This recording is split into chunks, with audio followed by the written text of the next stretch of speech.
আজ আমি তোমাদের দেখাচ্ছি পমফ্রেটের মাছের ঝাল। এখন আমার মাছটা ভেজে উঠিয়ে রাখলাম। এবার আমি কড়াই তেল গরম হয়েছে, এবার আমি একটু কালো জিরে ফোড়ন দিলাম। এবার আমি পেঁয়াজটা দিয়ে দিলাম।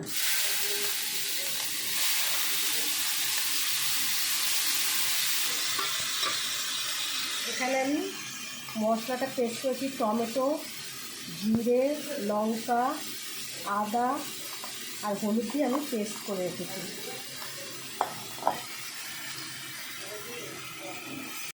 আর পেঁয়াজটা লাল হয়ে গেছে, এবার আমি পরিমাণ মতো নুন দেবো। এবার এই বাটা মশলাটা পুরো দিয়ে আমি কষাবো।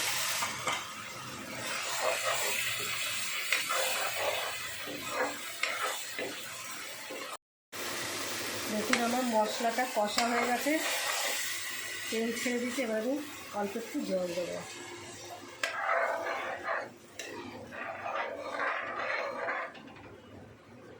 এবার জলটা ফুটে উঠলে তারপর আমি মাছটা ছেড়ে দেবো।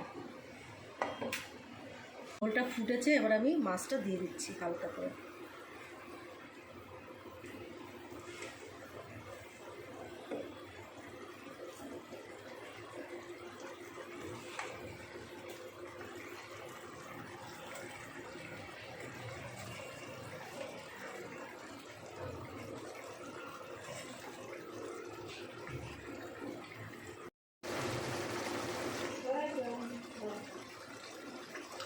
বন্ধুরা, আমার মাছের ঝালটা হয়ে গেছে, এবার আমি ওপর দিয়ে ধনেপাতা ছড়িয়ে দিচ্ছি।